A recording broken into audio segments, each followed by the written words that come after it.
Welcome to another episode of Bowcast. This is the archery podcast with the new school archer in mind. Bowcast covers everything from tips, techniques, and archery technology that will help raise your success in the field.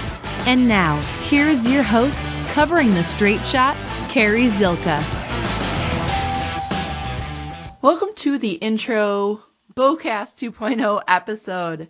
I am your new hostess, Carrie Zylka. Tim Endsley's on the phone. We're going to talk about why we relaunched Bowcast, the history and progression of it, and his role in it and how it ended up in my lap. So, Tim, obviously, welcome to sort of your show. It's kind of great to actually be part of it because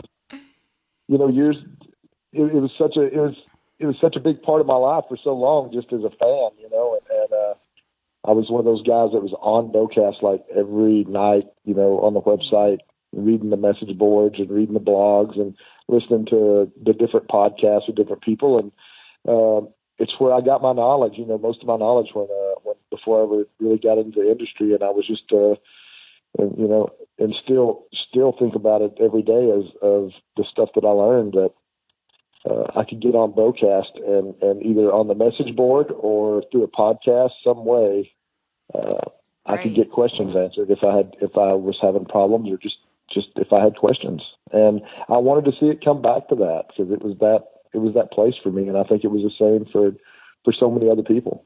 I know. And for the listeners who weren't listeners back in the day, for all you new listeners, Bowcast was this amazing archery website. It was bow hunting and archery focused. It was the very first bow hunting and archery podcast for sure. And it's like you said, it's where I got my start. I remember being super cold in November in Wisconsin, rifle hunting, and I was like, this sucks. I want to be a bow hunter so I can hunt earlier. My dad was not a bow hunter. I didn't know anybody who was into archery, and I was like, I have no idea how to even begin. Had just started listening to outdoor podcasts. I joke with him, Mike Adams, the grandfather of all hunting podcasters. Up North Journal was the very first hunting podcast. So he was the only one that I was listening to at the time. When I reached out to him and was like, hey, you guys don't really do a lot of archery and bow hunting, segments. Do you know of any resources? And he's like, you got to check out this podcast called Bowcast. And man, I cannot explain to people when I say that I learned 80% of anything I know about archery or bow hunting, I literally learned from Bowcast back in the day, 10 plus years ago. Literally. Like you said, in the forums. And, I became a blogger for them and as a kind of an intro to archery and my journey into archery and bow hunting. And that really helped me as well because I got to document a lot of the things that I was working through and experiences. And I cannot thank the originators of Bowcast enough for the knowledge that they imparted to me, for sure. And I know a lot of people out there feel the same way. Yeah, me too. I was the same way. I mean, and when I came along, it was pretty much Anthony and Sean doing everything, and Brian, was kind of doing some of the production stuff, and it was, just listening to those guys talk, and then, reading your blog. Just all the different Brady Miller's, blog that was on there. Brady was writing for him then, and a lot of people know Brady's gone on to become quite famous as a mule deer connoisseur, and works for Go Hunt now full time. Brady was on there. You were on there. And then people were just so willing to answer your questions, and it wasn't like a big argument and a big fight on the message board. You got on there. Everyone was willing to discuss, and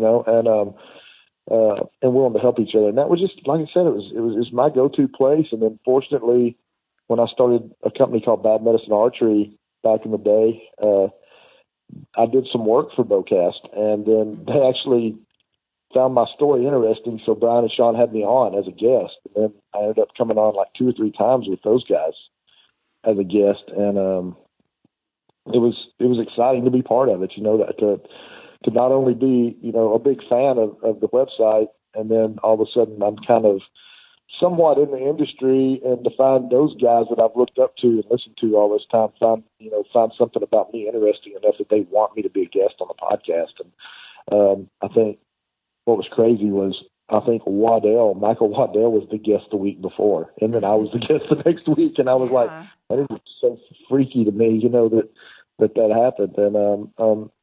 And whatever happened with Sean and Anthony, and Brian, it all kind of, they all had different things going on in their life, and Bowcast ended up in the hands of Kenny, and Kenny tried his hardest to keep it going. It just wasn't really in the cards, and I just saw it slip away, and it just kind of made me sick, and I think you were the same way. And so when Kenny couldn't handle it anymore and decided that, he was going to have to get out because he had real life going on, and I wanted to buy it, and so I bought it from him, and you and I talked, and we were actually going to co-host it, and we were going to build it back up. And about the time all that happened, about 500 hunting podcasts launched all at the same time. I know, remember? We were like, dude, seriously. What just happened?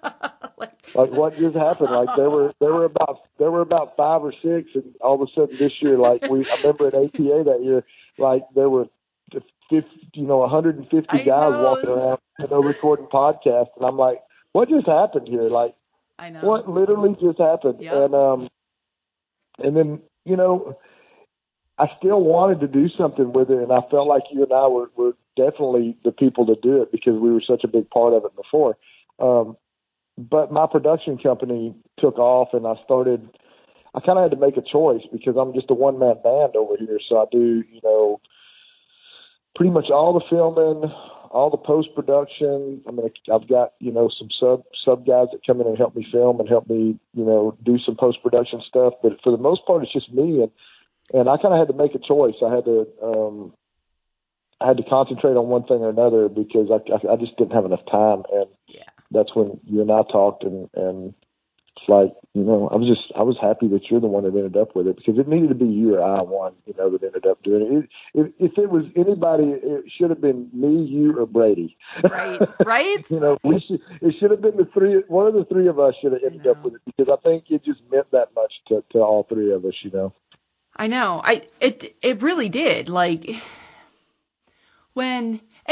don't when I first, and I started listening to it way back in the day when it was Aneal and Anthony even, and those two were hysterical together. They had the best chemistry, and then Sean always had the funniest one-liners. They just, throughout the years, the show just kind of changed a little bit, and that happens. It's no different than when you're in a job and you get a new manager. They have a different management style. Yeah. They have different ideas of the direction that you should go in. A podcast is very much the same way. When you get a host that comes in, it started as one thing. As it grows, it morphs as well.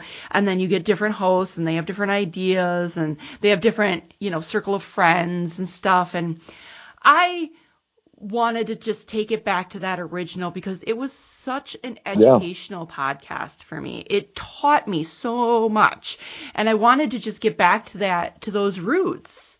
And I think that's a really great, and there are other, educational archery podcasts out there. There definitely are, but Bowcast is where I got my start, so it's just kind of like coming home for me.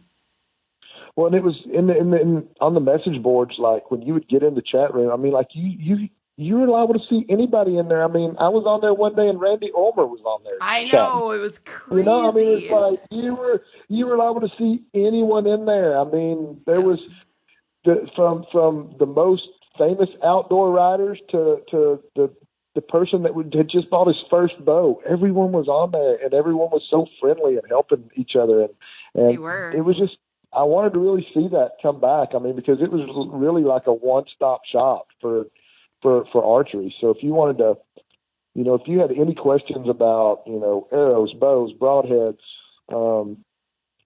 shot placement, anything you wanted to ask, someone on there would help you, and they did not make you feel like a big dummy. They were like, there was never that. And if someone ever did start that, someone put a stop to it like really fast. Oh so, yeah. Jason Amaro was the moderator, and he was super on top of it, like super on top of it. Another thing a lot of people don't realize is Total Archery Challenge started by Bowcast. I know, Bowcast at the Bird. Bowcast at the Bird was the start. It was, Bowcast at the Bird at Snowbird was the original Total Archery Challenge, which that's basically what happened was the people that owned Total Archery Challenge actually bought that tournament out and took it over. And so that's where Total Archery Challenge started, was Bowcast at the Bird. And, I know. It got so big. Oh, it was huge. It got so big, and it was just too much for a couple of people. And, Anthony had started that clothing line and everything, so he was being pulled in 100 different directions at once, and it was just so much. So I'm glad to see what they've done with it. I feel like Total Archery Challenge took the vision of what they wanted to do with Bowcast at the Bird and actually did exemplify it. I'm kind of sad that the world, I guess, didn't embrace it more, because you'd go to Utah and it was nuts. I mean, those archery events were crazy.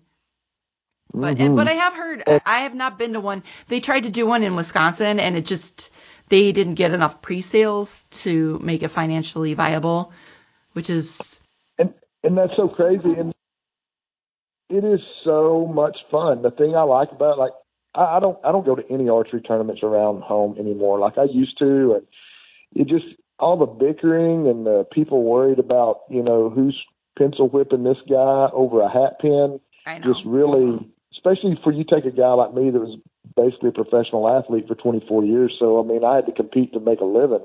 So when I go somewhere and I see people, arguing and losing friendships over, winning a piece of paper or a plaque or a hat pin, I'm like, I'm no longer interested in that game. Like, I don't want to be here anymore.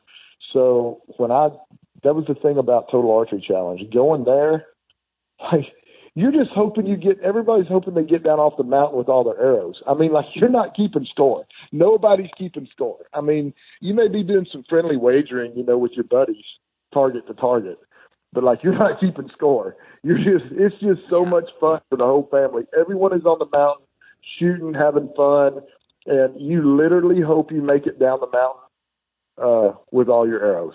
That's the God's honest truth. There's a couple, because there's so many different ranges that you can shoot, and they're all different difficulties, but you're literally hoping that you get down the mountain with all your arrows. Yeah. And you'd better take more than a quiverful when you get up there, because you probably, I know the first year I went to Big Sky, the last day I went up, no one wanted to shoot. The hardest course was the Sitka course. And the last day, no one wanted to go shoot because we had to tear down. I was up there with another company that they invited me up to do some work for them. And so they didn't want to shoot. Everybody just wanted to tear down, because everybody's tired. And I was like, well, I'm going to go shoot the Sitka course because I haven't shot yet. So I went by myself. Well, I'd shot so good, the last 2 days that I think I'd lost one arrow the whole time I was there. And that's good, because on a regular archery course, you're not going to lose any arrows really, unless you're just, something really bad happens. But I went up, shot the Sitka course, and I only took 6 arrows. And when I got to the bottom of the hill, I had one. I had one arrow, and I literally skipped some targets because I didn't want to lose that one. There was a couple targets I'm just not going to shoot at that target, because if I lose my arrow, I have to walk all the way back to the bottom of this mountain just carrying my bow. And I was like, I don't want to do that. So I would skip some targets I thought were like, there's a good chance I'm going to lose my arrow on this one, like a 95-yard javelina. Oh, so yeah, but it was just, to me, that brought back, and that's exactly what, Anthony and Sean and everyone was trying to do with Bowcast, with Bowcast the Bird, was bring it back to where it was fun. It was a challenging, more like hunting scenarios. So it wasn't necessarily about who's got the highest score. It was about, buddies getting out on the range and seeing who can make the best shots. And that's exactly what, Total Archery Challenge is now. Yeah. It's just brought the fun back. Everybody's laughing and giggling. If you lose an arrow, you're not all mad, because you're expecting it. You're going to lose arrows. The best guys there lost arrows, Agreed. I think that it didn't really take hold here in Wisconsin because I feel like it was exciting for a girl from Milwaukee to fly out to, Snowbird in the mountains and everything. And it was, or, Big Sky or something. It's just, I don't know that people from Utah really care to come to Wisconsin, where there's a lot of people from Wisconsin who went there, Yeah. It's just not. We have we have Bowfest. We have a bazillion different, archery events here that. Not that it wasn't like it's not a big deal here, but it's just not out of the norm, I guess. Where, man, shooting in Big Sky would be so cool, for a Midwesterner, and so I kind of feel like that's why it didn't take hold here. I think you're right. I think it's it's such a novelty for us that live out here in the Midwest and the South to go west and be able to be in those mountains, and just experience that. And for somebody from Utah or Montana or whatever, they don't really have a lot to gain by coming out here, to the Midwest and I know. Shooting. Plus, those guys out there don't travel well anyway. I know, right? Like, they don't. Those Western guys, like, they tend to stay in their own state. They tend to stay they tend to want to stay right where they are. They don't tend to want to travel like we all do. Right. We're the ones that want to go all over the place. Right. Yeah. But anyhow, what else? What else we want to get into? Anything? I think that really kind of wraps it up. Okay. Tell the listeners, really what you're doing, like, right now. Why? Because you are so passionate about, like, taking on Bowcast and getting it relaunched, but tell them exactly what you're doing right now. Yeah, so I ended up starting a production company called Wild Horse Motion and doing a ton of content creating, and not only that, just kind of my passion for filmmaking. I love the art of storytelling, not necessarily outdoor television, but I love to make short films and produce short films. And that's one of the things that I'm doing now is for several different companies that I work for is finding interesting stories and telling them, and trying to tell them in a way that we kind of bring an audience in with us and let people feel like they're there or it's something they really want to do. So, filmmaking, that's what we do is just straight up production, doing some photography work. We did some catalog work last year with Prime, and some catalog photos and we do photos for some other companies but mostly it's just outdoor productions, but also with rodeo. Like we just got finished filming this last week in Oklahoma for Monster Energy drinks. So, out of bull riding. So we're doing stuff with rodeo, and next on the agenda is sometime here pretty soon. We're filming a huge rock climbing event in Arkansas that I didn't even know anything about, and I just found out about it. And it's like apparently there's thousands of climbers that come from all over the United States, and they converge here in Arkansas and have this giant party and climb boulders. Really? Yeah. So. We're filming that for a company out of Arkansas called Native. So it's going to be a lot of fun. Just getting into a lot of different stuff. Plus, still trying to go and hunt whenever I can and bow hunt as many places as I can. This year, I'm less whitetail and more big game. Just kind of getting out of my norm and keep moving forward. Very cool. Well, tell them where they can find out more about what you're doing and how they can keep up with you. The best way to find out what I'm doing is just Tim Endsley. It's Tim_Endsley.wildhorse on Instagram. And you can pretty much, that's pretty much the only place I put anything. Like my Facebook page is probably, people are like, did you see that on Facebook? And I'm like, man, I haven't been on Facebook in like 3 years. They're like, well, your stuff's posted on there. I'm like, yeah, I just send it from Instagram to Facebook, so I don't have to get on Yeah, Facebook. right. So yeah, IG is the best place to find me. Tim_Endsley.wildhorse on Instagram, and that is the very best place to find me. Awesome. Cool, Tim. Well, thanks for coming on. I appreciate you entrusting me with the Bowcast brand, and I hope that I do it justice. You're going to do a great job, and I can't wait to see where it goes from here, because I think it's going to be bigger and better. I hope so. No pressure. I got big shoes to fill. Yeah, you'll do it. You'll do it, no doubt.